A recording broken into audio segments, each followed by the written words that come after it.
Welcome back to the PFF NFL show, and for the last time, welcome to Mobile, Alabama, as we are broadcasting this show here from the grounds of Hancock Whitney Stadium, the site of the 2025 Senior Bowl, to give you guys what you've all been waiting for here. We've seen the practices. All right, people want the updates. How do these guys do it? All right, give me the mock draft. Where is it? It's post-Senior Bowl mock draft, baby. Everybody loves it. We're going to talk about how many Senior Bowl players we're going to get into this mock draft, but it's not just the Senior Bowl players. This is a real, authentic mock draft, which I could not be more excited to do because, fellas, you guys have been doing all the team mocks on the PFF main channel. I have yet to do a mock draft with the two of you gentlemen, so I don't know what the hell you're going to do. I do plenty of mock drafts with Connor Rogers over on the NFL Stock Exchange, and so I do enough mock drafts. I get a good feel for, like, all right, Connor's probably going to make this pick. I'm probably going to make this pick.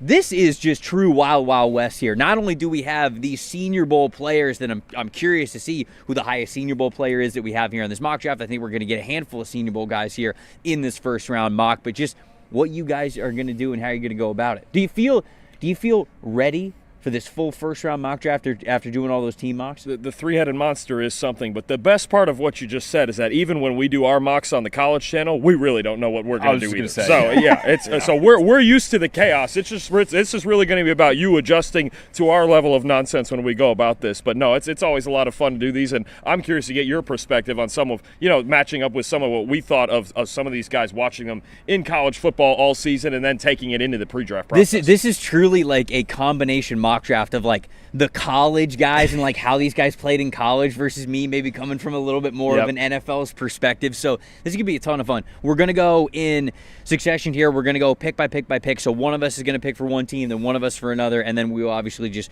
rotate in the order that we have. I was told from our producer Eli that the order needs to be Max at 1, myself at 2, and then Dalton at 3. So we will go with that. So Max is going to be picking for the Tennessee Titans at number 1. I'm going to pick for the Cleveland Browns at number 2. And then Dalton is going to be picking for the New York Giants at number 3. And then we will just repeat that order there.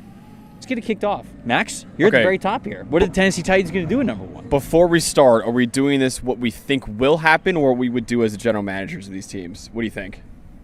That's always the debate, isn't it? That's always the golden question when it comes to these things. What we would do. What we would do. Yeah, we're going to do we are going to do a what we would do mock draft. Okay. All the GMs that were sitting on the other side of the stadium, we're the GMs now. We got full control. The three-headed Let's do it. GM. Let's do it. All right. Let's do it. So you are up with the Tennessee Titans at number 1, which we all know. Okay, so obviously free agency hasn't happened yet. We don't know where some of these quarterbacks in the pro market are going to go. And so it's sort of just a debate of really, do you think that one of these quarterbacks at the very top are going to be worth it? Or are you going to go with a guy like Travis Hunter? Are you going to go with an Abdul Carter, something like that? Your thoughts. I'm going to go with a quarterback because I do think they need to go quarterback at number 1 overall with the whole Will Levis experiment just not really working out in Tennessee. Now, I do love Travis Hunter. I think he's the best football player in this draft, and he was very enticing at number 1. I'm going to go with Cam Ward. The quarterback from Miami. Right. I still haven't decided whether or not he is my QB1 or not in the NFL draft. I do think it's very close between him and Shedeur Sanders, but I think Cam Ward is a higher ceiling than there is with Shedeur Sanders, and I think in that offense, he could tap into that ceiling a little bit. So I like Cam Ward a little bit more as of right now, but I haven't dug into both their games fully with their final evals just yet. But I'm going to go Cam Ward for now. But it's very close to Shedeur Sanders. If it makes you feel better, Cam Ward is also the quarterback in this draft class that if I'm betting one in the first round, this is the guy that I'm taking because I feel like the ceiling is higher for Cam Ward. And I do agree with you there. I think Shedeur has been fantastic throughout his college football career. My pro comp for him is Teddy Bridgewater, who I think was a really solid quarterback, certainly before the injury in this league. And I think that Shedeur can be a solid quarterback as well. But Cam, to me, gives me the potential top 10 quarterback in the NFL type of a ceiling. Yeah. Whether we will hit that or not, obviously we will see. But Titans need a quarterback, and until you get a quarterback, well, you're probably going to be drafted in one of these mock draft formats. That puts me up with the Cleveland Browns at number 2. And if I'm making the pick here at number 2, I'm going to go with Abdul Carter. I'm going to set up an absolutely sick pass rush duo of Abdul Carter on one side and Myles Garrett on the other. Good luck trying to block both of these guys throughout an entire defensive series. So to me, I think that he's one of the best football players in this class. I don't know if I will have him player 1 overall, but Man, he's so sick. I mean, we were watching. What was the game where he hurt his arm? Was that the Boise State game, or was that the next game after that? He hurt it in the Boise State game, and then he still played on it throughout. Oh, he missed the rest of the game, but then he played on it in the Notre Dame game. That was unblockable. The Notre Dame game where he basically looked like he was unblockable with one arm because he is that twitched up, he is that explosive, and this is his first year as a full-time edge rusher, and we got that kind of tape from Abdul Carter. Yeah, give me that guy opposite Myles Garrett. So I think the Browns pick and their approach to this entire offseason is going to be fascinating, because if it was me and I was them picking second in this draft with maybe not any elite quarterbacks in this draft like we had last year, and I think a roster that's not set up to support a rookie quarterback, I would highly consider trading down from this. I'm with you 100%. Getting more assets. We're not doing trades in this mock draft, because if we did, it's like three of us trying to negotiate. I mean, it would be a 3-hour mock. I'd be trying to just punch logic into one of these two dudes. You don't understand. You can't the punch value logic is into there. Just make the trade, and you're like, no, I won't. So we're not going to do a 3-hour show here. So we're not doing trade downs. But Dalton, I do agree. I do. Look, you know what? We will give the people a trades allowed mock draft later this draft season. All right. Between the three there's of no us. way they would let us do it here. No. They'd shut down the stadium. We would get kicked out of here before we got out of the top 10. Absolutely. No, there's no question. But, no, I think the other interesting factor in the Browns offseason is there any chance at all that they trade Myles Garrett, too, now? And they want to just go full rebuild and get all the draft assets they can? Because I know you mentioned pairing Carter with Garrett obviously would be nasty. It'd be maybe eventually the best pass rush duo in the league. But right. Are they keeping Garrett? And that's a great point, I think too. that's one of the biggest points of suspense in this entire offseason. If he becomes available, you're looking at a massive haul that they could bring in from another team. And that's just me. I would probably tear it down and trade down. I know we're not doing that here, but if you're going to take a player like a pass rusher, especially in this draft, it's got to be Abdul Carter. And he said, too, he is not open to a rebuild. He said, I don't want to be a part of a rebuilding franchise. Now, I don't know how Cleveland could not be a rebuilding franchise. And Deshaun Watson re-tore his Achilles, who's most likely going to be out for all of 2025 as well. So I read something where, there can be some cap relief because of him being injured, and they might have a chance to be in the market for a different quarterback. Like, we didn't think that they would be before, but I don't know exactly what goes into it. Cap guys get paid a lot more money than me to manage that money for NFL teams, so I think we'll get more answers sort of as we get throughout this offseason. But that is, it's all of these things are questions that have to be answered. Thankfully, by the time we get to April, at the end of April for the draft, a lot of them will be answered, and we'll see where the Browns are at that point in time. Dalton, you're up at number 3 with the New York Giants. So I do think the Browns have the most fascinating pick in this draft because of all the different ways it could go. A big reason for that is because the Giants are picking 3rd, and we're thought to only have 2 first-round quarterbacks potentially in this draft. And Max knows through our mocks, Shedeur is QB1 for me. Mm-hmm. I love the way he can function in the pocket. I love the way he reads defenses. He's very, very accurate. He wants to play on time. I know there are times he holds the ball too long, and he did. He took too many sacks at Colorado, but they also asked him to carry the offense in a way that almost nobody else could. They were incapable of running the football. Their pass protection kind of came and went. It was good at times, and when it wasn't, it was a mess. Their defense was up and down and got better as the year went on, but they asked so much of him to be accurate and decisive in the pocket when everyone in the building knew they were throwing the ball every single play. I love his demeanor. I love the way he reads defenses. I think if Shedeur, or Cam for that matter, I think the race, like Max said, is very close between the two of them for QB1. If you have Cam, I'm not going to argue with you. I have Shedeur a little bit ahead of him because I think he's got such a high floor and he's accurate, and I love his ability to process. John Mara's out of patience. He said as much. Yeah, he has said this. Brian Dable and Joe Shane have their jobs on the line. You have Malik Neighbors. Dable is still a good play caller despite everything else going on around him. If they can find a way to get Shedeur in there with Neighbors, and even Wan'Dale Robinson, who played well, and any way to protect him at all, because the offensive line is the other big problem here, I think you have to take a quarterback here, and if it's Shedeur, then that's what it is. Okay, so we got Shedeur coming off the board of the New York Giants at number 3, which Max puts you back on the clock with the New England Patriots at number 4. So we got the 2 quarterbacks off the board, and Abdul Carter is off the board here. And for my money, the best football player in the draft is on the board here in Travis Hunter, and I think Mike Vrabel is going to love this guy. He's a guy that can help out Drake May as a wide receiver, and he can help out the defense as a top-tier corner alongside Christian Gonzalez as well. I haven't asked you guys, where would you play Travis Hunter? I think full-time corner with like 20 snaps at receiver a game, I would probably do. Dalton? Both. Let it rip. You would let him play full-time at both? Yeah, let's go. I think.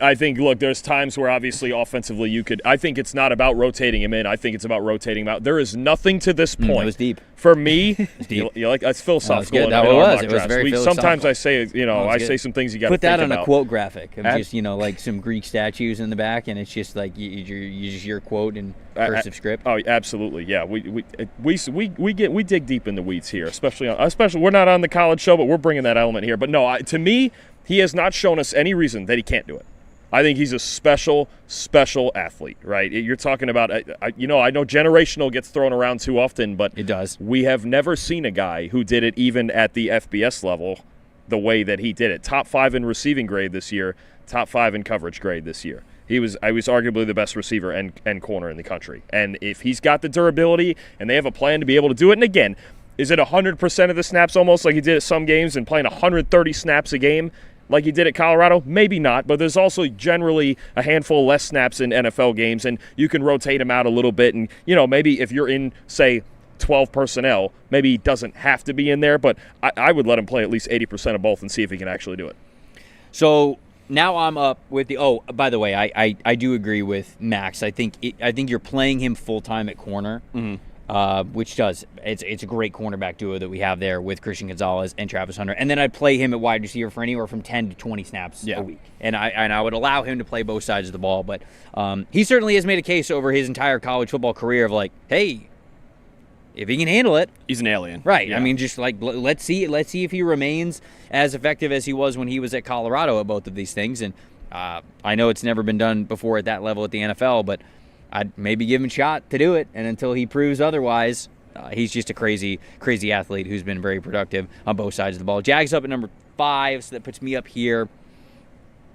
Oh, okay, actually, yeah, I'm free to make this pick now because Trent Baalke's not the GM anymore. I'm going to go with Mason Graham.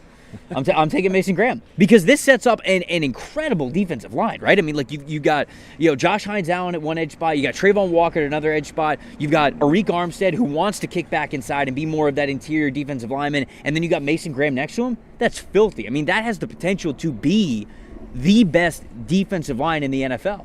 And it's just a matter of, all right, can this new coaching staff under Liam Cohen get that out of these guys? So Graham has been one of my favorite prospects in this class over the last 2 years. I think he's a top 3 player in this class. And to get him at number 5, I think the Jags should be extremely excited. Again, I love the fit here. If Baalke was still the GM, I don't know if he'd pick him because Baalke is such a measurable and athleticism type of a guy, and Graham's got a little bit shorter arms, a little bit stockier of a defensive lineman, but he certainly makes it work with what we've seen in Michigan over the last couple of years. Mason Graham, Josh Hines Allen, Trayvon Walker. That's a nasty defensive line. And Dalton said it all the time, and I agree with him. Mason Graham is the safest bet, I think, in this draft to just be a really, really good pro, honestly. He's been incredible since his true freshman year at Michigan. He was the best D-tackle in the country this year, one of the best in the country last year. He was probably the best freshman D-tackle he had 3 years ago as well. He has just been a dominant football player since the minute he got onto campus at Michigan. And, yeah, I think he's well worth a top 5 pick. I think maybe the safest bet of any player in this draft to be a top 10 player at his position very soon. I think he's that good. I think he's going to be one of the elite defensive tackles in the league. Max, you up? I'm up. I'm going third. We're at 6 here. Yeah, but then you don't get to pick for the Jets, and I don't like that. No, I don't want to. I told him I'm gonna consult him when I get up there. As a consultant, then I take no liability for what happens. Okay, fine. All right, fine. So Dalton, who are you picking for with the Raiders at number 6 before you pick for the Jets at number 7? There's so many fun options because the Raiders do have a lot of needs, right? I mean, they need a number 1 receiver after trading Devontae Adams, so Tedero McMillan's a possibility. They were by far the worst coverage team in the league. They had the lowest coverage grade. Will Johnson's obviously. That's an option. They need a number 1 type corner to rebuild that secondary. They were dead last, I believe, in the league in rushing grade. Ashton Ginty sitting here. This is really, really tough. I think any of them are great picks. They're all great players. Maybe the number 1 player for each of them at their position. I've been debating this with Max, though. Okay, because if the Raiders aren't going to be in position to get a quarterback. Here we go.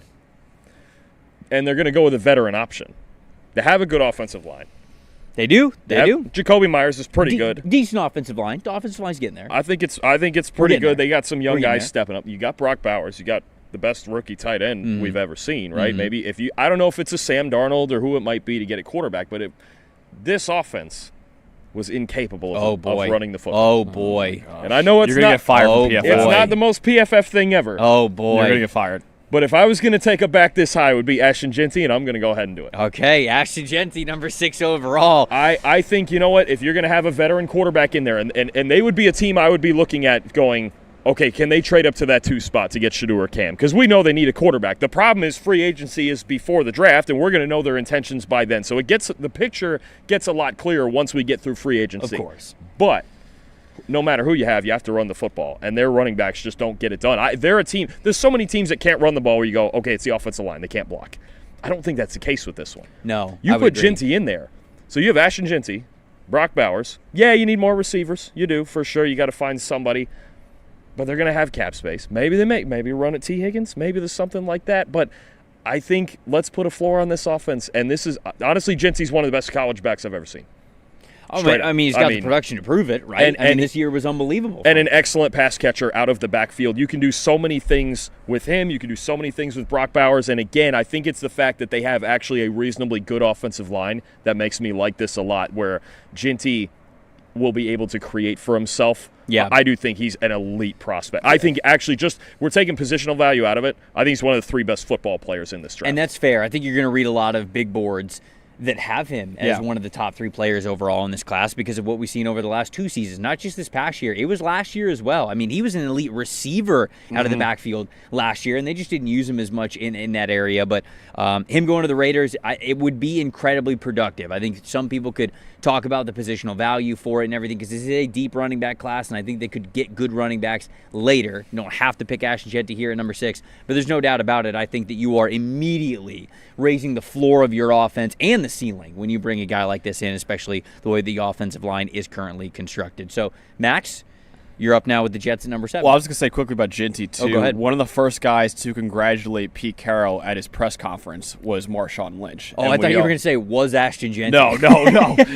Was Marshawn Lynch, though. And Marshawn Lynch, obviously, he and Pete Carroll are very close. And you know how much Pete Carroll loves having a dominant running back in his offense. So, from at least that perspective, I could see Pete Carroll wanting to pull the trigger on a guy like Ashton Jeanty. Connecting the dots here. Connecting the dots. So, all right, I'm going to consult Dalton here at number 7 because I'm between the top 2 players on your board right now, Trevor. So, do we think Aaron Rodgers is staying, and then by proxy, do we think Devontae Adams is going to stay with him as well? I believe from what it sounds like, and they're still in the process, obviously, of figuring it out, but it sure sounds like to me that Aaron Glenn wants to run it back with those guys one more time. One, because it's really hard to find a quarterback. And Rodgers, you look at the numbers at the end of the day, and Rodgers was still at least decent, although there were other factors that went into kind of the Jets' demise this year. But I think he's going to try to fix this defense. I think Rodgers and Adams are staying one more. And I do think that that's smart, honestly, because of what you said. Like, if the offense sucks this year, it doesn't matter.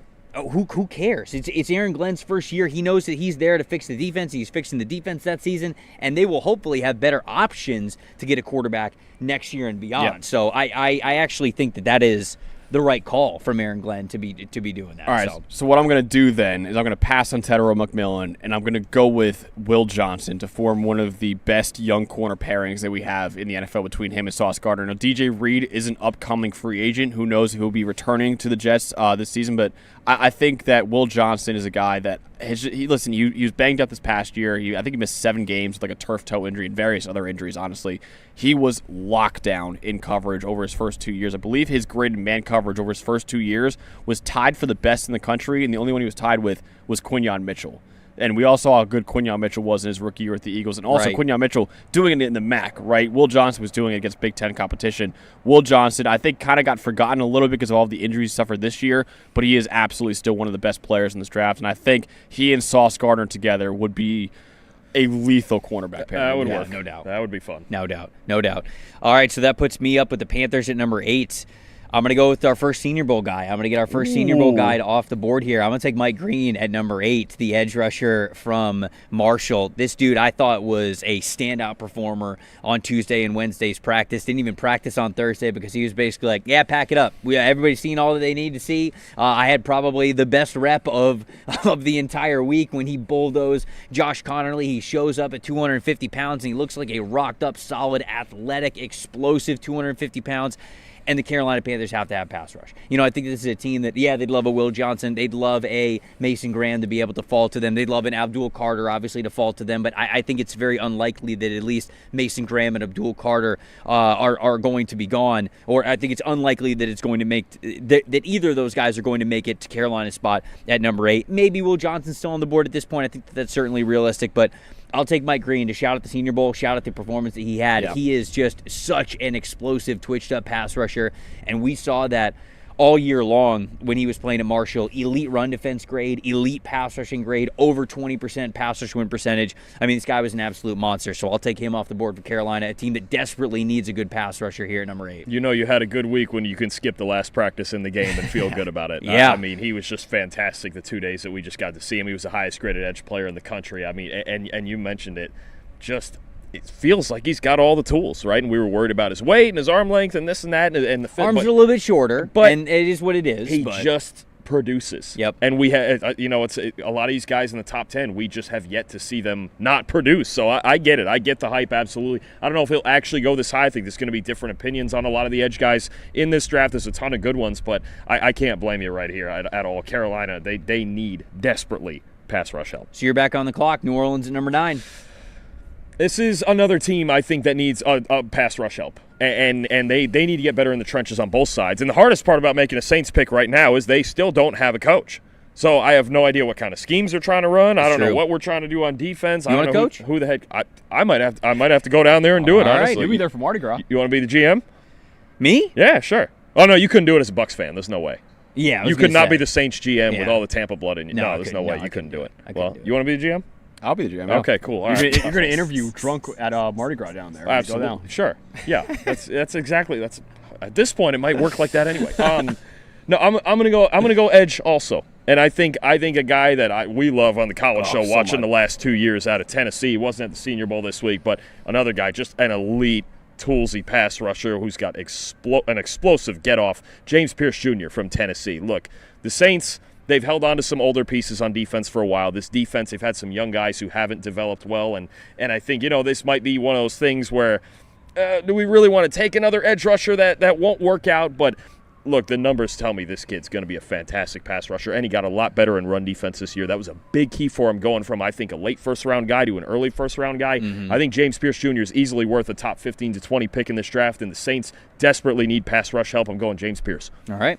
Chicago Bears, number 10. This is tough. There are a couple guys I really like here, so I want to preface this by saying Will Campbell is not my top offensive lineman in the draft. I think Kelvin Banks Jr. is the best offensive lineman in the draft, but I think Kelvin Banks Jr. is more of a true tackle, whereas I think Will Campbell would really help out the Bears and that he could kick inside to guard maybe a little bit better than Banks can. So I'm going to go with Will Campbell here. Again, he's not my personal number 1 offensive lineman. I think it's very close, though, between him and Kelvin Banks, but I like the fit of Will Campbell in Chicago a little bit more than I like the fit of Kelvin Banks Jr. in Chicago. So I'm going to go with Will Campbell here and make him kick inside to guard for the Bears. I like this pick for Chicago. It's one that gets me excited thinking about it as a Bears fan. I love Will Campbell at center. Ooh, okay. Like if he can, obviously, so he plays with that upright stance at LSU, and I wonder if that's just sort of how he's taught. Like, is that an LSU thing? Because Emory Jones does that the same on the right side. So I wonder, okay, well, do you have the inability to really get down in your stance, really, spread the legs, get the groin stretch in there, really just get down to be able to snap the football? Is there a little bit of limitations there? Because if there's not, I mean, this dude's calling out protections as the left tackle. Like, there are multiple games I'm watching to where, like, the center might have made a call, and Will Campbell looks over and he's like, nope, we're doing this. We're actually doing this. And there were other times where he's the left tackle. You got a back behind him who's helping in protection, and he looks back and he points at the running back, and then he points at the guy. He's like, he's coming. Like, this guy's running. We're shifting this way. I'm going to shift to my right. This dude's coming in. And so he's just such a smart offensive lineman to where I'm comfortable with the offensive tackles that they have there. If you put this dude in the middle of that offensive line, I just think it elevates the entire unit. I really do. And Ben Johnson knows firsthand how critical offensive lines are to success. I mean, yes, everyone talks about Jahmyr Gibbs, David Montgomery, Amon-Ra St. Brown, Jameson Williams, Jared Goff there. That doesn't all happen without having maybe the best offensive line in football that Detroit had the last Yep. 2 years. So I think that is priority number one for him in Chicago, is to build this offensive line to help give Caleb Williams a chance to succeed out there. This podcast is brought to you by our friends over at Cherry Bunny, the performance drink that is fueling the health-lead revolution. If you guys live an active lifestyle at all whatsoever, you got to check out their products. Natural products, natural ingredients, no added sugars, the tart cherries that they're made with, the highest antioxidant fruit or vegetable in the world. Got all sorts of benefits for you. Increase recovery, helps support immunity, reducing that soreness. Naturally occurring melatonin helps you get to sleep. They've got all sorts of different products geared to different things. Some of them are geared more towards helping you with recovery, some more towards sleep. Others give you a little bit of energy before a workout. But whether it's, high intensity stuff like CrossFit or training for a marathon, or maybe it is just, hey, you going on a little jog once or twice a week, getting some steps in around the neighborhood, whatever, that can help you feel and perform your best. Used by nearly 500 collegiate and professional sports teams, every single NFL team, every team in the NFL that played in Europe or Brazil or overseas, wherever it is, they have this product to help them recover and feel and play their best as well. The products are available on Amazon, cherrybunny.com, and also retailers nationwide. Publix, Kroger, check out those, and if they don't have them, go on over to cherrybunny.com, use the promo code PFF20, and you can get 20% off your entire order over at cherrybunny.com. So I'm up, right? Yep. Think I'm up? San Francisco. Yeah, I've hosted before. What of it? The San Francisco 49ers picking at number 11 here. Oh, man, I love the idea of them going corner. They could go offensive line as well. Could potentially go defensive line. Man, I really do love Jahdae Barron in this spot. Ooh. I think that he is just that inside-out type of he's played in the slot and he's succeeded. Yeah. He's played on the outside, he's succeeded. He's played at safety, he's succeeded. He had such a great year this year in the SEC. He's such a smart football player. I've seen this connection before of Jahdae Barron here at number 11 for the Niners, and the more I think about it, the more I'm a big fan. So I think I'm going to go with Barron. Ooh. I think I'm going to take Barron here for the 49ers at number 11, especially if they lose Charvarius Ward. A perfect fit with Robert Saleh coming back and the way he runs his defense. Barron, you could argue, is the best zone corner in this entire draft. It's a perfect fit from what Pete Kwiatkowski did at Texas to now going to what Robert Saleh does in his defense and with the Niners and then the Jets and then with the Niners again now what it's going to be. I think it's actually a perfect defense for him. They're a team. There is not necessarily – there's some other teams here that maybe I wouldn't take him this high, because I'm not entirely sure he's an elite man-to-man corner, but I'll tell you right now, he's an elite zone corner. Yeah. In that system, both inside and outside, I think it's a perfect fit. If you're looking at team fit, we might not have one better in this first round. I'm with you. The best corner in college football this past year was Jahdae Barron. 91.8 zone coverage, like as mentioned. I believe that was the best in the country as well. Really good run defender. And the fact you just mentioned before, inside-outside versatility. We even played a little safety at Texas, and he really broke out in a big way this year. He was a big reason why Texas had one of the best defenses in America. Dalton, you're up with the Cowboys at number 12. No Ashton Genty to tempt you here for the potential running back pick, but we got some other good offensive players that are still on the board as well. I'm curious if you're going that direction. The obvious thing to do for the Cowboys is to find some darn run defense, right? Mm-hmm. But this is a spot where you might be looking at the depth of a certain position or a certain skill in this class and go, there's a boatload of good run defenders in this class. I could do that in later rounds, right? Then you start talking about value in the first round, and you talk about a guy that still would kind of fit, I think, maybe not their biggest need, but he is a need.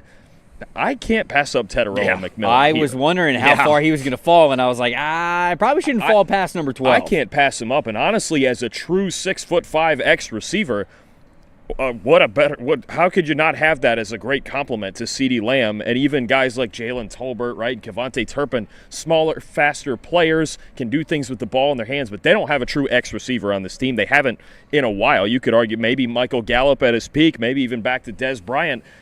If Ted ever fell to 12 here, I would be shocked. It's kind of funny the way this is falling with certain team needs and who wants a receiver versus maybe a pass rusher. Carolina could have been a spot at 8 instead of Mike Green. Yep. I think Ted here, he would not get by here at 12. I think to have him and CeeDee Lamb with Dak Prescott getting back healthy, Brian Schottenheimer still running the offense, obviously, that's a piece that they're missing. And we've seen times in the past when they have a legitimate second receiver, it makes CeeDee Lamb's life so much easier. I think they can dig into the running back class later in this draft. They can dig into run defense later in this draft on the D-line and at linebacker. You get a player like this to fall to you at 12, you have to take him.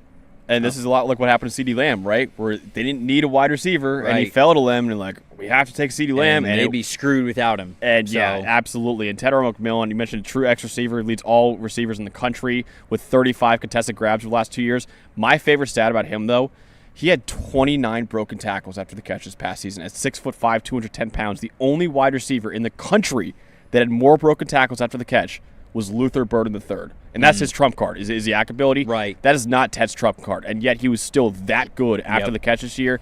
Yeah, I think it's a steal for Dallas, and it reminds me a lot of the CeeDee Lamb pick a few years ago. So now we got Miami at number 13. Max, you're back on the clock with them. I am sprinting this card in. I am sprinting in Calvin Banks Jr. Absolutely. Calvin Banks Jr. Okay. I think in a zone scheme with his athleticism, they need offensive line help badly. I think this is a picture-perfect fit. This is the guy that they probably have almost atop their board right now, I would imagine, in Miami. I think Calvin Banks Jr. fits the offense perfectly. He's my number one offensive lineman in the draft, and I think here at number 13 overall, he's a steal. I think this is a home run pick for Miami.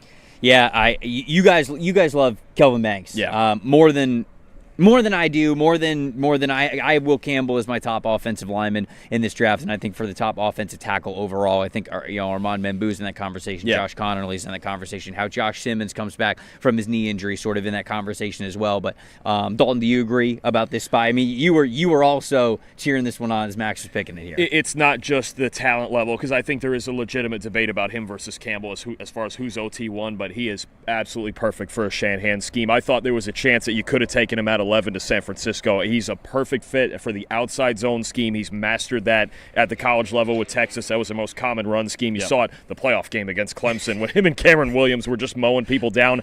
I think if there was a team that was going to take him this high, even if you don't like him maybe more than Campbell or a couple other guys, it's one of these Shanahan teams. It's San Francisco, it's Miami, it's something like that that just maximizes his skill set right away, and any of the flaws we can work on as we go. But he'll be an elite run blocker for them in that system, because we've already seen him do it at Texas. All right, I'm up with the Colts at number 14. I might be overthinking this one just because I've made the Tyler Warren pick so many times to them. I'm actually going to pass on Tyler Warren here at number 14, man. And it's nothing against Tyler Warren. It's more of how deep this tight end class is and how I think you can get a good one. Now, you can't get a Tyler Warren later, but I think you can get a really good one that could help out your offense. And it's not like Indianapolis is desperate for an offensive player at tight end. I mean, they've got Michael Pittman Jr., they have A.D. Mitchell, they have Josh Downs, like they have Jonathan Taylor, they have a good offensive line in front of them. They have a lot of pieces already. They're just trying to complete it with that tight end in there. Instead, I'm going to go towards more of a major weakness that I think that they could improve at, and I'm going to give Malachi Starks. Yeah. I think Malachi Starks, this past year was a little bit more quiet for him, but you think about how impactful this guy was as a freshman and a sophomore. To me, we're overthinking him if we're like, I don't know about Malachi Starks. I think we're way overthinking him at that point. He's one of the best prospects in this class, but I have him ranked 7 overall. I still have to get to the safety final evals, but I just don't think that I'm going to be that much lower on this player, so I'm actually going to give him to the Colts here at 14. I do love Starks, and it is a huge weakness. I don't blame you for taking anything secondary for the Colts, but man, the thought of Tyler Warren and Shane Steichen's offense, that him specifically more than any other tight end in this class with everything he can do after the catch, I'd have been extremely tempted to take. Yeah, you've already drafted him in Devy fantasy leagues, and you just want him in a good spot. Oh, yeah, absolutely. That's what you want. He might, if he was in Steichen's offense, he really might challenge Brock Bowers' numbers this year. Shout out to everybody in fantasy football world who has already done Devy leagues for the rookies that are coming in crazy. And don't even know where these guys are playing. That's yet. sick behavior. It's sick behavior, but it's like those are people who are watching our stuff early on, and I salute them for being that big of ball knowers. My buddy's in a dynasty league where they draft like college freshmen. It's like Jeremiah Smith is already drafted by some people, which I think is listen. That's true sicko behavior. I don't know if I can get into that, but that I've seen some dynasty leagues like that, and that is that's a lot. Wow, yeah. That is a lot. Dalton, you're up with the Falcons at number 15 here in this mock. This is tough. I mean, there's a lot of good players towards the top here, but the Falcons so badly need pass rush help. They do. I mean, it was the clearest weakness on their entire team, and you just have to wonder. It feels like they have to. And you hate to feel like a team has to make a certain pick, because there's other things I would consider Tyler Warren here. I would think about it, or even a Luther Burden here. I think they need one more weapon for Michael Penix. I think they're one short, but this need is so big for the Falcons. They can't beat playoff caliber teams with the way their pass rush played this year. They just can't do it. Let's take a riser from the Senior Bowl. And actually, through 2 days, the highest graded player in the Senior Bowl and then didn't play in the third one. Let's take Shamar Stewart from Texas A&M, 6'5", 280. He was the best player out here this week, I think. I think he was absolutely. I think he was the best player out here. He dominated darn near every single rep, the length, the power, and then just I think better in the pass rush one-on-ones than we thought he would be. We know he's an elite run defender, but a player of this build with this much talent who came out here and showed what he did, and he was another one like Mike Green. 2 good days, hey, I'm out of here. I'm packing my bags. I'm good. You saw enough. You'll see more of me wherever I go in the first round. He's going to be one of the biggest risers from the Senior Bowl week. The Falcons desperately need edge defender help. We'll take Shamar Stewart from A&M. You say, listen, not only this past year their edge defenders have struggled. In 4 of the last 5 years, the Falcons' edge rushers as a group have been in the bottom 3 of the NFL in terms of PFF grade. So it has been a problem for a long time in Atlanta. I think Shamar Stewart, like you said, made a lot of money. We talked about them drafting an edge rusher at 8. Yeah. And, they took Penix, and I think a lot of people were like, you could have taken Jared Verse here. You could have taken Latu here. And obviously, I think hindsight, they're pretty thankful that they have Michael Penix. But this year, I think, is the year where they go, okay, first-round edge rusher. Let's do it. We're going to make the pick. So you're up now with the Arizona Cardinals, number 16. So I'm going to go with a guy that was originally scheduled to come to the Senior Bowl, did not end up coming, and I think he was a guy that I was excited to see out here. Unfortunately, I think he had a stomach flu, which is why he didn't end up performing here at the Senior Bowl. But I still really love his tape. That's Armand Membu.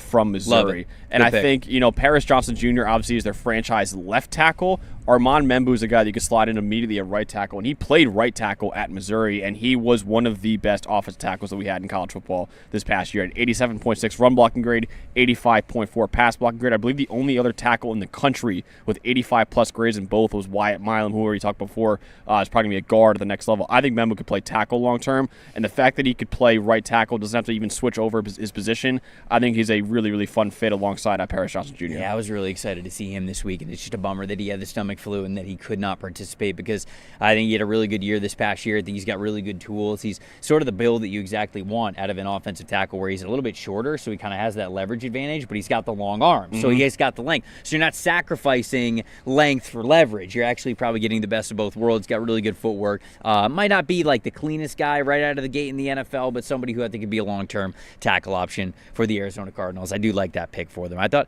we had the chance to maybe get another Senior Bowl guy off the board there at number 16. Who? In Walter Nolan. Oh, I did think about it. Line, I did think about it. And that brings me up to the Cincinnati Bengals here at number 17. Because Walter Nolan could be great for them, right? Need run defense, need an interior player. But I've never made this pick for the Bengals before. Do it. And I'm going to give him Tyler Warren. Oh, let's go. Love that. Okay. And I was just going to say to you, there's a real debate here for as bad as the defense was this year.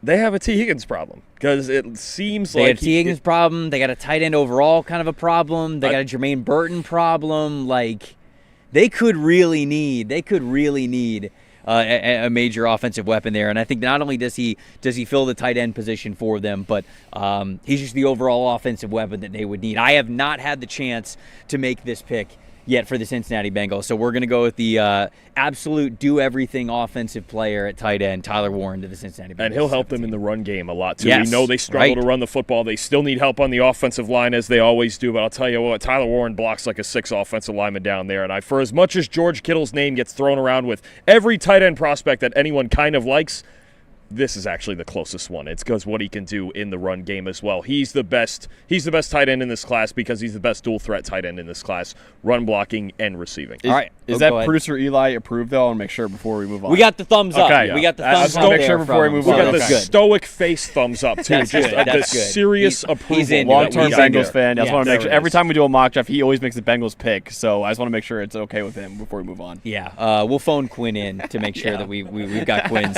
approval as well. Dalton, before we get to your next pick here in the mock draft, got to ask people out there, what does your child's future success look like to you? Is it them being very passionate about a job, traveling the world? Maybe it's just being happy and comfortable. Whatever it is, you can help make it easier to achieve with a kid's investment account from Fabric by Gerber Life. By making a contribution to your child's future today, you can help give them the means to pursue their dreams, whatever they are, both big and small. Fabric by Gerber Life was designed by parents for parents to make it easy to plan for and manage your family's financial path. With the Kids Investment Account from Fabric, you can start investing in your child's future today. Kids can't invest while they are minors, but a Kids Investment Account allows you to invest on their behalf. giving their investments more time to grow. Hold things online. Setting up an account could take you just 5 minutes, and then you just manage the whole thing right from your phone. Funds can be used for anything.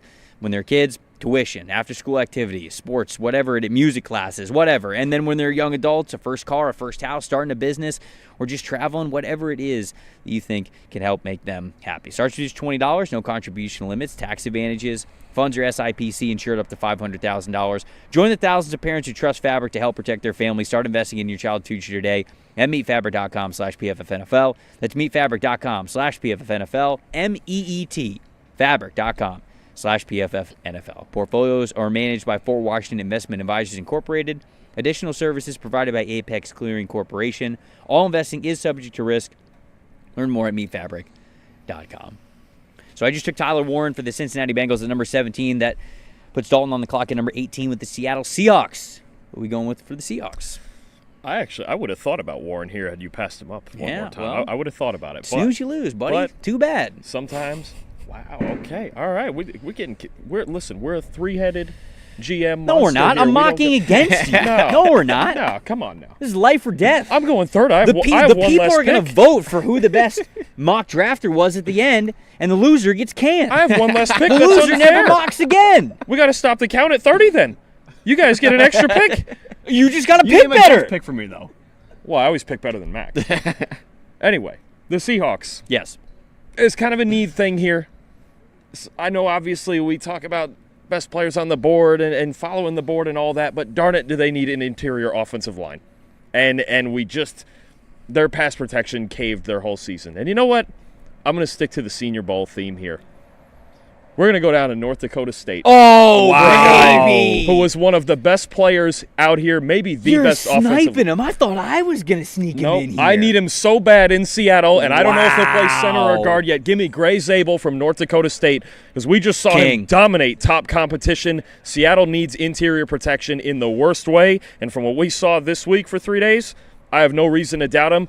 Maybe it's a little bit of a reach on the board. I don't know if he would actually go this high, but maybe Seattle reaches going, look, if he's the best interior offensive line prospect, that's what we need to protect Geno Smith. Wow, W pick. No, I think that we're at the point where it's less of – I really do think this. It's less of, this is a nice, day 2 type of a pick for North Dakota State, and it's more of, okay, let's start talking about this guy like we talked about Graham Barton. Right, let's start talking about him right around the 20. Now, I don't know if he goes 18. I think he might be more of like a late first-round type of a pick when it's all said and done. But why are we not? After the week that we just saw from Gray Zabel, success at right guard, success at left guard, success at center. Oh, by the way, guess what he played the last 2 years? Tackle. So he's moving inside. He's playing inside. He's playing against defensive linemen. Max, you've talked about this before, a jump in competition from what we have sometimes seen for the Bison at North Dakota State. All due respect, obviously, as a championship program there, but we need to be talking about this guy like we talked about Graham Barton, in my opinion. Yeah. So, good pick. Good pick. Didn't see it coming. I got to give it to you. Pressure was on. I threw it right at you, and I was like, "Hey, you better mock. You might better mock well, or you're out." With one less pick, I got to take my No, chances. that's look. I didn't see it coming, and struck me out looking. That's good. Good on you. Buccaneers number 19. I just realized I got both your favorite teams. Yep. Don't blow it. So don't blow it. I'm a little nervous right now. So I know the Buccaneers need an edge rusher and they need a corner. They do. Trev, look at the top player on your big board right now, though, for me. With Chris Godwin, upcoming free agent. He's coming back. I'm not breaking news here. I don't know that for sure, but I'm just he's coming back. He's coming back. He's coming back. He's coming back, or you just really want him to come back? No, he's coming back. He's coming back. I'm just looking at it right now. And credit the PFF Senior Bowl mock draft show when it happens. All right. I'll pass on him because you think he's coming back. I bullied him into it, folks. We did. Because I do love the trio. You see what he's doing to you? No, I'm smart. You're being manipulated. No, Godwin's not going anywhere. He's not going anywhere. I don't want to screw over a Penn State legend like Chris Godwin either. So I'll pass on Luther Burden, even though I think this is really low for him right now. And I think it will be fun, and it makes sense if Godwin does end up leaving. But Evans and Godwin and McMillan make a heck of a trio, so I'll keep that together. Mm-hmm. I'm going to go with Ben Morrison here. I think he's a guy that people have kind of forgotten about. Now, the hip injury is pretty severe. Obviously, he had a season-ending hip surgery, I think, back in October. But a lot like Will Johnson, he was absolutely locked down in his first 2 years in college football, and I think he's a guy that I think is still getting forgotten about a little bit. Now, if the medicals come in and it is worse than we thought for Ben Morrison, that might make it a different story, and I might look at a guy like Jack Sawyer, who personally is my number 3 edge in the draft right now. But I do think Ben Morrison is a really, really good football player that I think a lot of people are kind of forgetting about in this cornerback class. He's still a top 20 player for me. Medicals check out. He's going to go in that probably, but his medicals will be huge during the combine. Yeah, I like Ben Morrison a lot. I approve this pick as long as the medicals check out. Then obviously I think he's a really good football player. They've got Zion McCollum coming along on the outside. Jamel Dean, they have an out in his contract where they can sort of get out of it. He's missed some time due to injury, and so how reliable do you think he is moving forward? But even if Jamel Dean is back, very clearly throughout the last stretch of the season and into the playoffs, and even again in that game against Washington, we saw how thin they were at corner. So you could see another cornerback investment here from them. There's no doubt about it. I think those are the 2 positions that they're really going to look at when it's all said and done. So you get my approval here. Thank you For the Ben Morrison pick. Dalton, you're up at number 20. Aren't you up at number 20? Trev, you're up at number 20. So the Denver Broncos, long week, on the clock here at number 20. The Zabel pick. I mean, it's just it. You just wanted me to pick again. You know what? Take it. Take the extra. Just take the draft over. Broncos here at number 20. You got to do it. You have to do it. This is a sprint the card in. What, Luth? Yeah. Big Luth. This is the easiest. Luth be the 3. Yeah. No, yeah. I think that Luth. I think Luther Burden makes a ton of sense for this team. I'm just. Is there anybody else? Because I like the tight end options for them, but I don't think we have to pick Colson Loveland at 20. We talked about how deep this tight end class is. Safety maybe, but I'm not taking a safety that's not Malachi Starks here. Linebacker maybe for this team, but no, I'm not taking a linebacker either. Yeah, Luther Burden. It makes too much sense. I think if Luther Burden, we had the conversation. We had to think about it. We had to weigh all the options. If he's on the board for Sean Payton, he has to take him.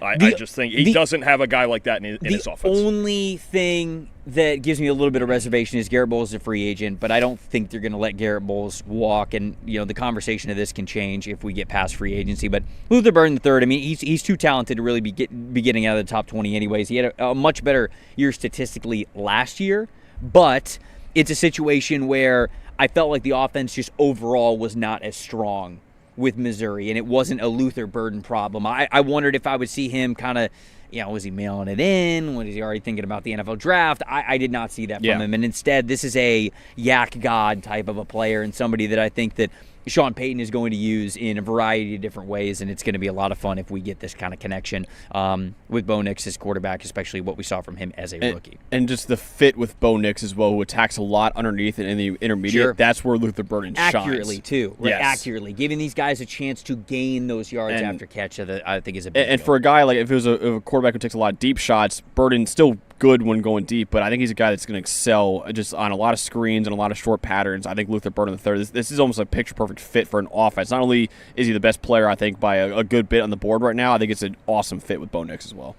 Dalton, now you are up with the Pittsburgh Steelers at number 21. Who are you going with here? This is tougher. I think there's some obvious needs, and then there's some guys who I think fit kind of the way the Steelers play football, especially on defense. This is the first spot for me. I think that Mykel Williams would at least be a consideration, but they have other needs. The Ben Morrison pick kind of hurt me. I might have gone with him here because they have such problems on the outside. But they do need another weapon. I think aside from George Pickens, and if it was Burden, I would have ran the card in for Pittsburgh for Luther Burden. But I'm gonna go with a guy who's a little bit different, very high on the board, 14th on the board there, Emeka Egbuka from Ohio State. I think this is just such a fundamentally sound, high floor football player. Kind of B-plus traits across the board, super comfortable in tight spaces, really good against zone coverage, great route runner, just as reliable as it can get. And I think the Steelers need a punch of reliable in their offense because it's just this year their passing game was just go balls and hoping they were completed, and then everything in between that was kind of stagnant. I think Egbuka adds a dimension to their offense that maybe they don't get from a George Pickens or anybody else they have on the outside right now, a chain mover. They needed a chain mover. This season they didn't have one. They were just relying on the deep ball. I think he's a good fit there for Pittsburgh, and he gives them a high-floor weapon to work with no matter who their quarterback is. I agree. Agree with everything you said. I think he'd be perfect for this team and this offense to really be able to stabilize their passing game. Los Angeles Chargers up on the clock here at number 22. Max? I already know. I know what he wants to do. Yeah, I'm going to do it. The obvious? I think the obvious. Okay. I'm going to go with Colston Loveland, the tight end from Michigan. Reunite him with Jim Harbaugh, and we saw firsthand with Jim Harbaugh what he could do with a guy like Colston Loveland just a couple years ago when he was a sophomore at Michigan. His route running is unbelievable for a tight end, and we've seen not only in his time at Michigan, Jim Harbaugh loves the tight end position. He uses it all the time in his offenses. I remember even all the way back to the Vernon Davis days back in San Francisco. He was a major part of the offense. He doesn't really have that in Los Angeles right now. So, yes, it's a Michigan Wolverine. Yes, it's the easy connection there. But also, this is a football player that I think the Chargers really need right now, especially for the offense that Jim Harbaugh wants to run. And we saw firsthand Colston Loveland was one of the best tight ends in America as a true sophomore under Jim Harbaugh. And I think he would really help out Justin Herbert in that offense alongside Lyle McConkey. I do agree with you. I think that I think they'll look edge as well. I think they'll look D-line just overall. I was thinking about it, but Jack Sawyer went to Ohio State. I don't know if Jim Harbaugh can pull himself together. Would he refuse to play for Jim? Would he just refuse? Yeah, that might be a thing too. No. Jack Sawyer bleeds scarlet. We know that. No, we might have the Jack Sawyer conversation with the Michigan connection a little bit later in this mock draft. I know. So I'll save it. So I'll save it for that. But we got Green Bay on the clock here at number 23 now. I'm torn between two players who I think are very similar in their style, who I think both fit Green Bay's thresholds, their playing style, what they want to do with their corners on the outside. Trey Amos is one of them from Ole Miss. He was a Senior Bowl player here that we had this week. And then Savon Revel, the cornerback from East Carolina, who had a really good start to the season, had a pretty good year last year. Just not a super athletic dude, but he's coming off of an ACL injury. I think talent-wise, Revel, man, it'd certainly be CB1, but I think the same with Trey Amos, man. He played in the SEC this year, and he's one of the most underrated defenders that I think that we had in college football with how much he was able to get his hands to the football with forcing completions and interceptions, just playing that tight man coverage. I'll go with Amos. We're here at the Senior Bowl. We didn't get to see him as much as I wanted to. I still think that he is a top 30 player, top 32 player that I have on my board right now.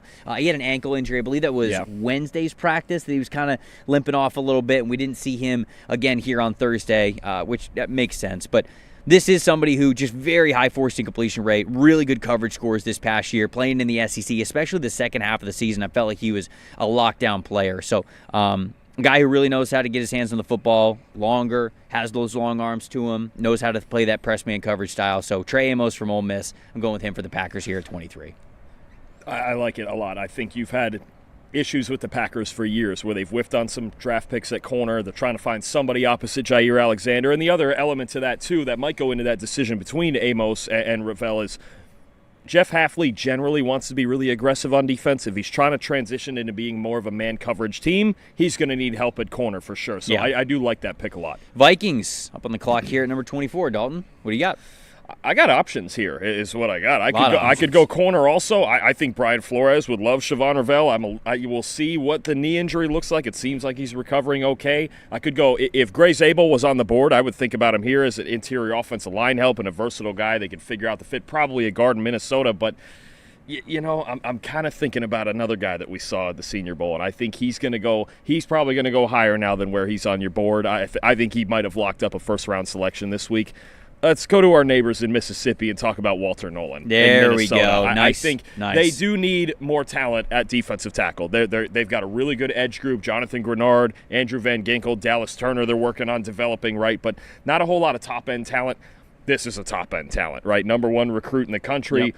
2 decent years at A&M, but had a huge breakout this year at Ole Miss, and he's been one of the best players all around here all 3 days at the Senior Bowl. I'll go with Walter Nolan. I think an athletic 3-technique type of guy is someone Brian Flores is really going to like in his defense, and it fills out the inside of their defensive line. Really, really good week here for Walter Nolan, and he might not be the most polished when it comes to pass rush moves, but you even watch him warming up with those bag drills, and he just does them quicker, more explosive than these other dudes, and that's at his size, man. You can see why he was one of the highest graded recruits in the country when he was coming out of high school, an elite run defense grade that we've had this past season. So even if sort of what you see is what you get, he's a first-round type of a run defender on the interior defensive line there for Minnesota.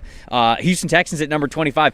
I couldn't do the quick math when we were going through the early parts of this mock draft, and I wondered if I had Houston, because if I did, I was going to take Greg Zabel here because they would have needed it pretty badly, and so this would have been my spot to sneak it in, but he's already well off the board at this point. So, Max, what are you going to do for Houston here at 25? I really thought about that if he was available as well. I'm going to go with the same position Dalton just took, and I'm going to stay on the D tackle route. I'm going to take Kenneth Grant here to Houston at 25. I think you look at what they have right now. Fulo Fatukasi is going to be a free agent. Mario Edwards is a free agent as well.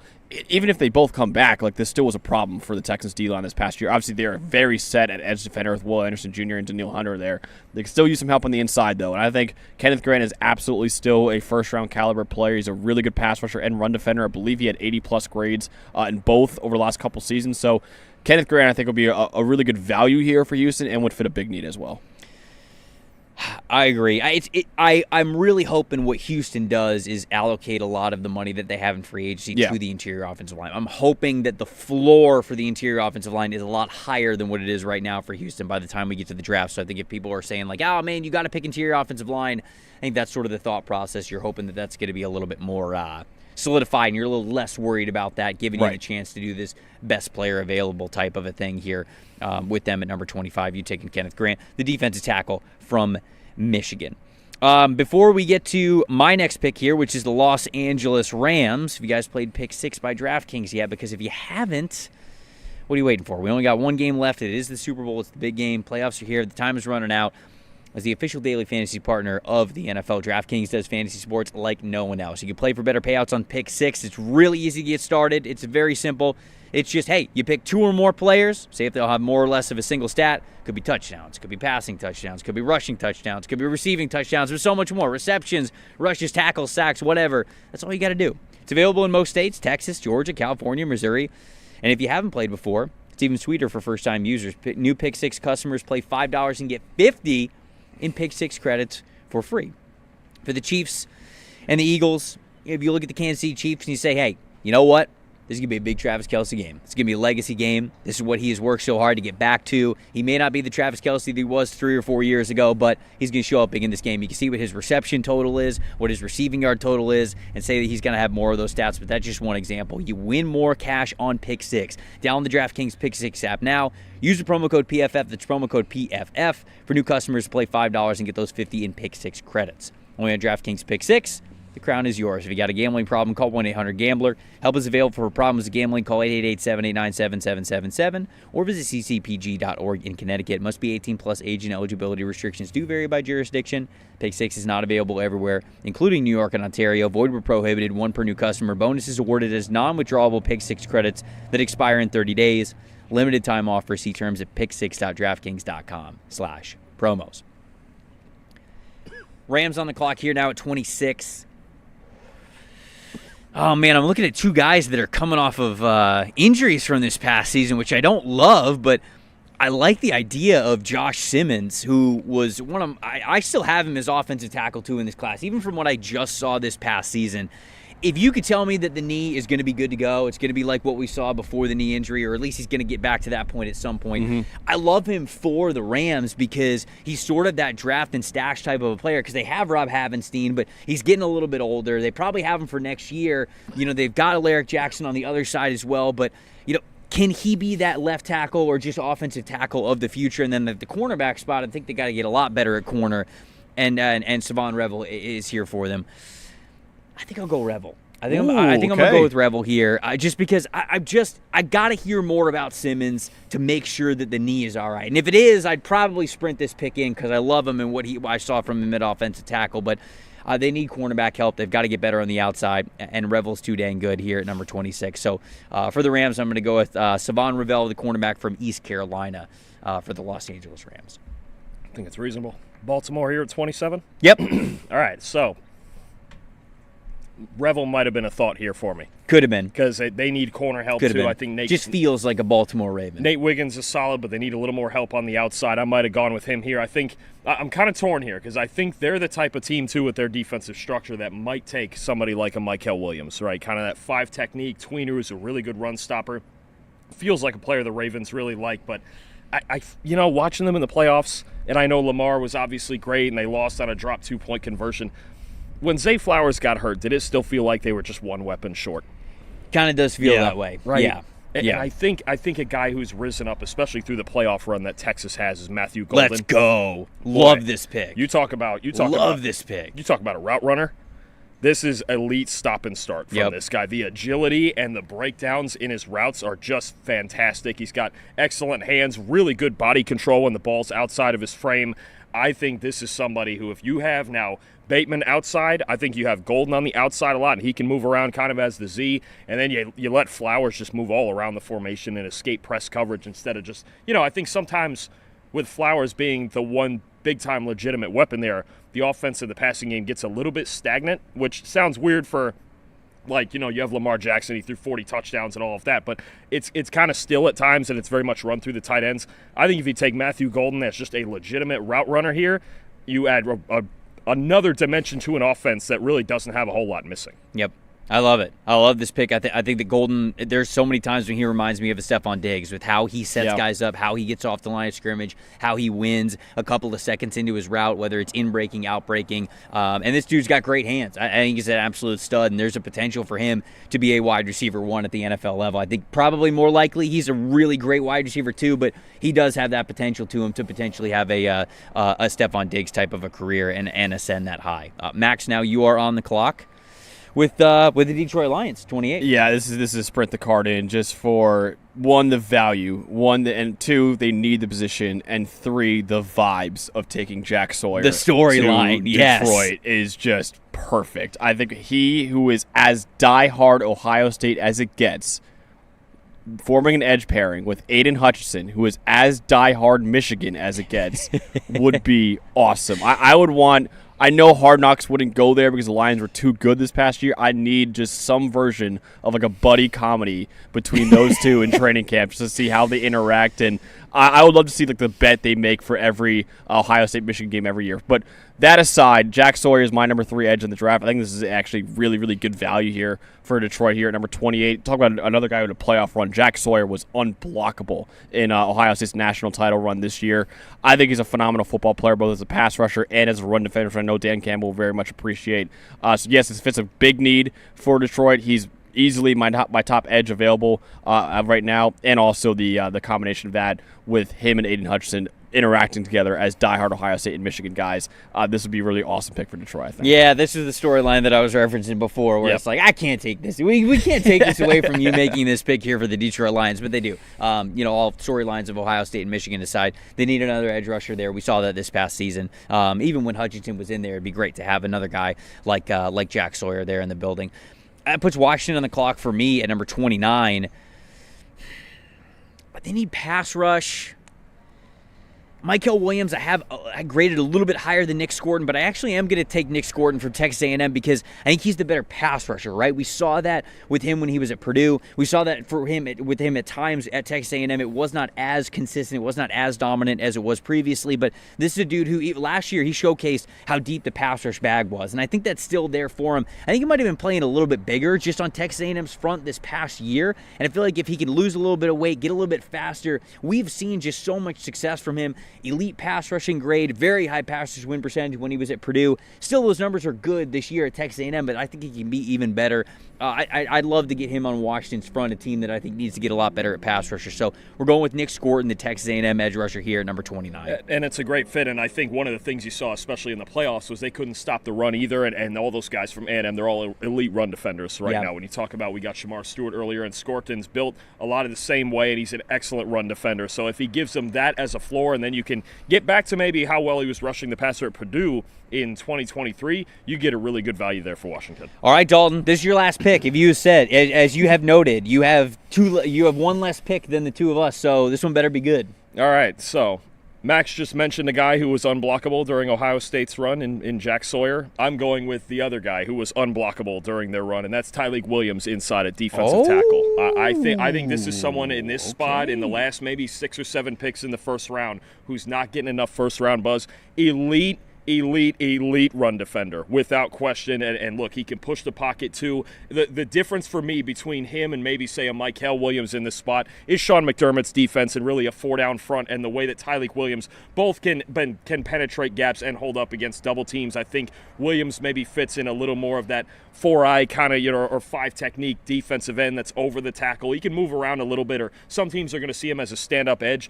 The Bills need a run stopper like this. Like Tyleik Williams, they need to funnel it inside from Greg Rousseau and A.J. Epinesa and those guys on the outside. They need to funnel it in. To me, they have to get better at D-tackle and linebacker if they want to have a good enough defense to make a Super Bowl run. I'll take Williams from Ohio State. Yeah, I don't know if Williams will ever be the pass rusher that you hope that he can be, but at least he's an anchor in the run defense. At least he is somebody who gets off the ball, low leverage, low pad level, strong hands, great speed to power, and great pop at contact. And he's somebody who, can hold the line of scrimmage very, very well. He can stack and shed very, very well. And so if Buffalo is really going to hone in on their defensive line, he's somebody that's going to be on their radar, no doubt.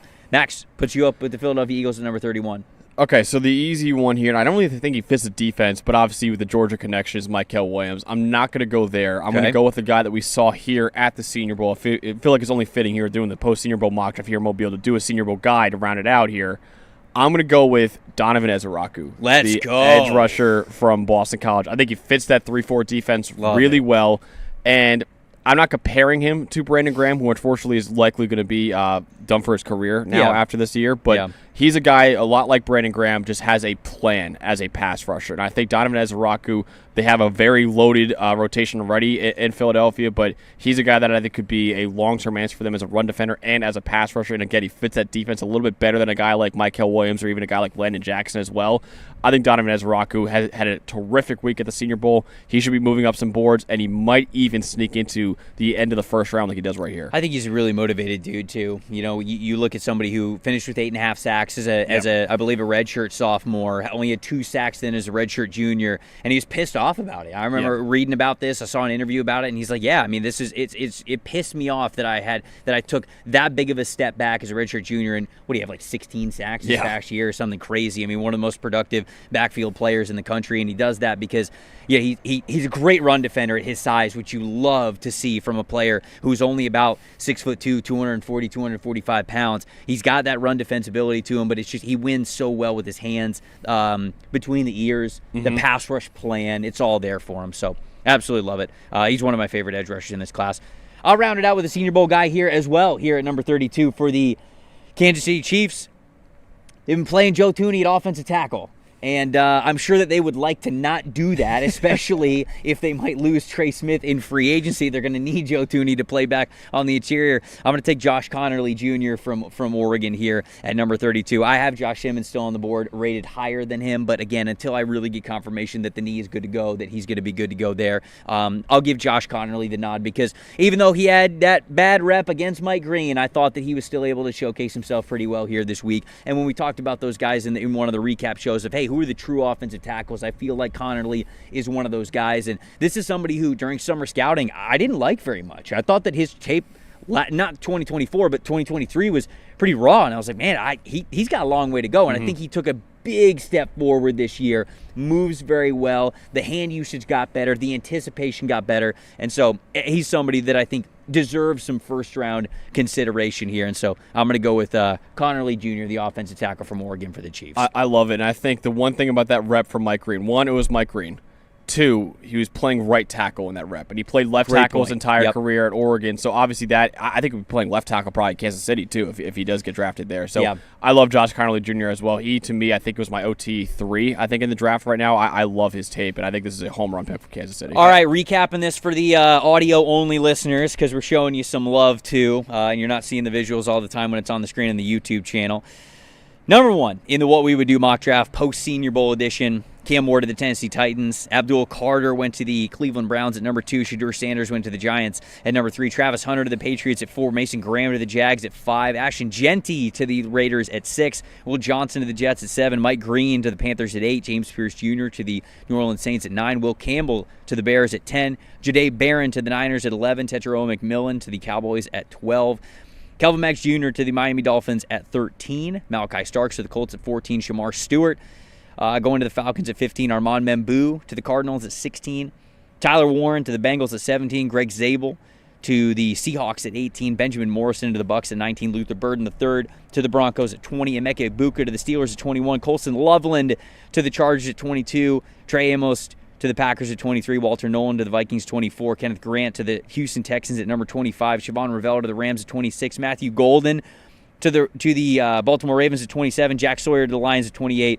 Nick Scorton to the Commanders at 29, Tyleik Williams to the Bills at 30, Donovan Ezaraku to the Eagles at number 31, and then Josh Connerly Jr. to the Kansas City Chiefs at number 32. We appreciate everybody watching our Senior Bowl coverage all week long. It's a great way to cap it off. Fellas, really enjoyed the first three-way mock draft here that we had with you guys. This was a lot of fun. I can't wait to watch more mock drafts with you guys as you go through the team mocks. We get into 7 rounds? We get into 7 rounds soon? I mean, you guys are getting around to the prospects. As usual, we have to consult our producer on it. So I think to make sure we got a 2 thumbs down, which means it's happening. I might be willing to do it. Which means it's happening. We got to get final approval from the boss. No matter what size the mock draft is going to be, we're going to be doing all sorts of mock drafts for you guys throughout mock draft season. We're going to be back with you, of course, for post Super Bowl mock drafts when the final order gets solidified, the post combine mock drafts. But we'll continue to churn out those team centric mock drafts as well, because we know y'all want to hear some more in-depth analysis than just round 1. That's why we got you here on this channel. For Dalton Wasserman, for Max Chadwick, I'm Trevor Sikkema saying thank you guys for watching all of our Senior Bowl coverage that we had this year. We'll see you guys next time.